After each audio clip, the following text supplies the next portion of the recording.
The transport ship It's drifted beautiful, toward isn't the it? frontier research outpost, its engines humming with a steady rhythm that blended with the faint rattle of cargo containers. Among the mixed delegation of scientists, guards, and technicians stood a lone human named Rion. He was young by the standards of most interstellar travelers, but experienced enough to know that being assigned to a diplomatic research project involving a delicate alien species meant he had to be careful with every word he spoke.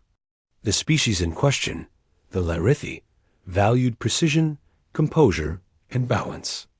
They communicated with layered tones and subtle gestures, and even a single misplaced compliment could hold cultural weight.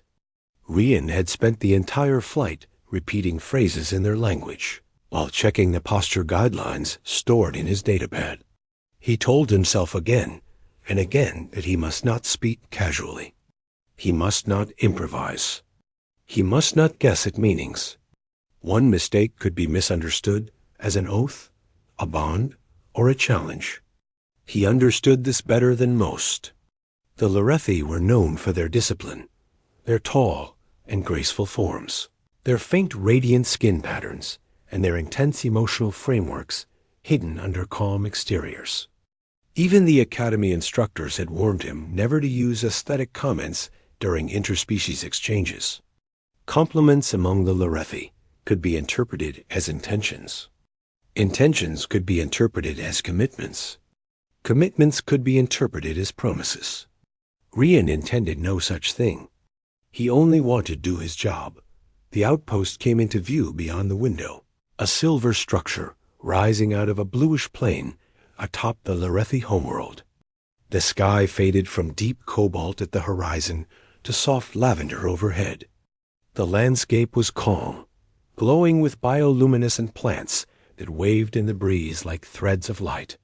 When the ship landed, the ramp lowered and the delegation stepped out, greeted by a small group of Larithi representatives. Their leader, an advisor, wore intricate robes marked with symbols representing harmony. Yet among them stood one who immediately drew Rian's attention, despite his attempt to appear focused. It was a young Larithi female, perhaps the equivalent of early adulthood among her people. Her posture was straight, her gestures refined, and her attire blended soft colors that pulsed with the ambient air. She observed every human with poised interest, but her gaze lingered on Rian longer than he expected. Rian felt his thoughts scramble. He forced himself to adopt the respectful greeting gesture he had practiced, dipping his head and lifting his hand slightly. The Larithi advisor returned the gesture after an exchange of formal introductions. The delegation began moving toward the main hall. The young Larithi female stepped closer, as if seeking to evaluate the newcomers from a more personal perspective. She stopped before Rian and tilted her head with a curious glint in her luminous eyes. "You are Rian," she said in clear human speech. "I am Lyra, apprentice researcher assigned to the Environmental Studies Division." Rian felt relieved she spoke his language fluently. "Good to meet you," he said, keeping his tone as steady as possible. "I will be assisting your group with orientation," she continued. "If you require directions or explanations, you may rely on me." Her composure was serene, almost formal. Rian nodded and followed the group, trying to remain attentive to the advisor's briefing. Yet he sensed Lyra glancing at him occasionally with a subtle curiosity. Her motion was so smooth that only trained observers could notice, but Rian saw it. He could not determine whether it meant anything, so he kept silent. Inside the hall, the advisor spoke at length about the goals of the joint research project, emphasizing the importance of cooperation and mutual understanding. Rian reviewed his assignment on his datapad, which involved inspecting atmospheric filtration systems designed to protect both species during field excursions. He noted that Lyra's role included documenting environmental effects using advanced Larithi instruments. That meant they would likely be paired during several tasks. When the briefing ended, Lyra guided Rian to the equipment storage wing. She explained each device with precision and clarity. Her tone never faltered, Her gestures flowed like calm water, and her eyes seemed to glow with the patterns of the room's ambient light. Rian admired her dedication, but kept his thoughts guarded. He had to remain professional. He checked the filters on a compact purifier, lifted it to a stand, and measured its indicators.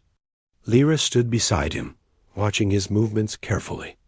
"You handle the equipment efficiently," she observed. "Many humans rush. You do not. I find that agreeable." "Thank you," Rian replied. "Just trying to do the job well." "You do it very well," she said with soft emphasis. Rian felt a quick warmth in his face, but maintained focus on his tools. He did not want to make any awkward remarks. He wanted this assignment to go smoothly. But as he leaned over the purifier to attach a sensor patch, Lyra stepped closer to inspect it too.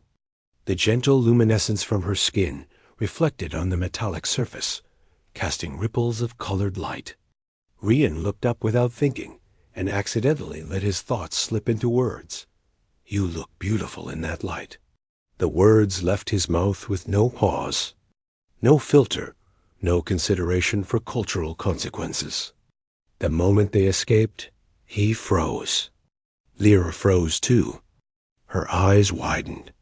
The glowing patterns along her skin flared brighter, blooming like flowers under sunlight. She blinked once, stunned. For a moment, Rian feared he had made a catastrophic mistake. He expected confusion, offense, or formal rejection. Instead, she took one slow breath, the soft light of her markings continuing to brighten. She stepped closer, her expression shifting into something he had never seen from a Lorethi before. Her voice, steady and calm moments ago, now carried a trembling undertone he could barely detect. "Say it again, human." Rian nearly dropped the purifier. He searched his memory for every cultural warning he had been taught. A compliment could signify interest. Repeating it could signify intention. Intention could bind him to a cultural expectation. Yet she stood there waiting, glowing, her eyes fixed on him with a mixture of shy anticipation and earnest desire to hear the words once more. He knew he should remain cautious, but he also knew he could not pretend he had not meant it. Lyra was striking, her presence graceful in ways he had not expected. He exhaled slowly. "You look beautiful," he said again. This time the glow along her skin radiated across her entire form. She lowered her gaze for a moment, as though absorbing the words deeply. When she looked back up, her voice had shifted again, becoming softer. "You honor me," she said. "In my culture, such words carry great meaning. Yet you speak them with sincerity. I can sense this." Rian nodded, unsure how else to respond. Lyra stepped back slightly to regain her composure. "I must clarify something," she continued.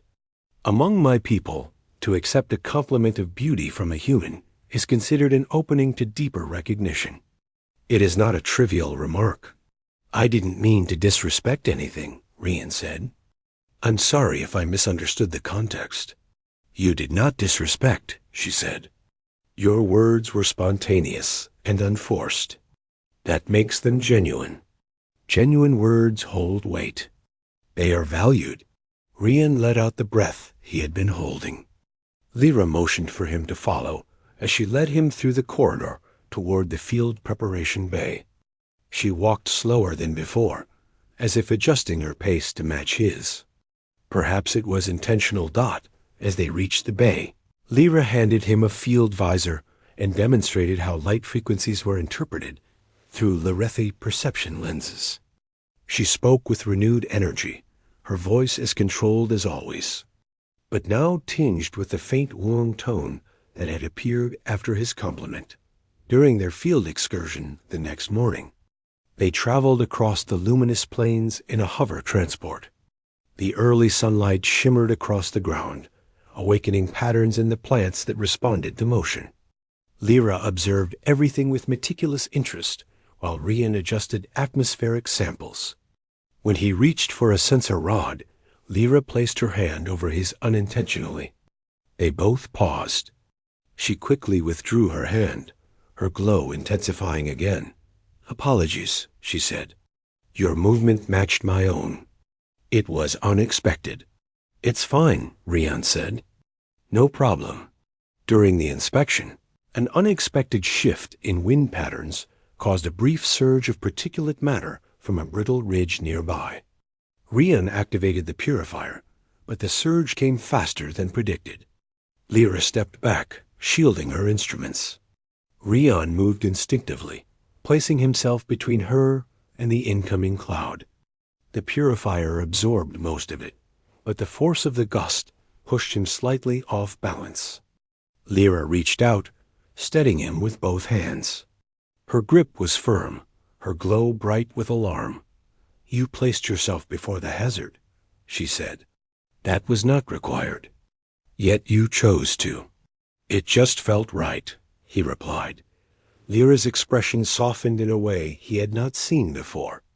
She guided him to a sheltered area behind a rock curve and activated a field shield.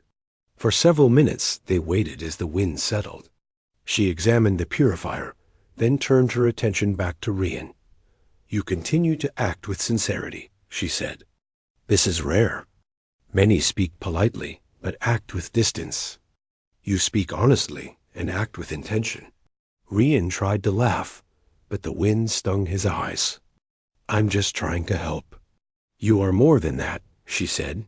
When they returned to the outpost, Lyra walked beside him with calm confidence, but her glow remained brighter than usual. Some of the Larathi scientists noticed and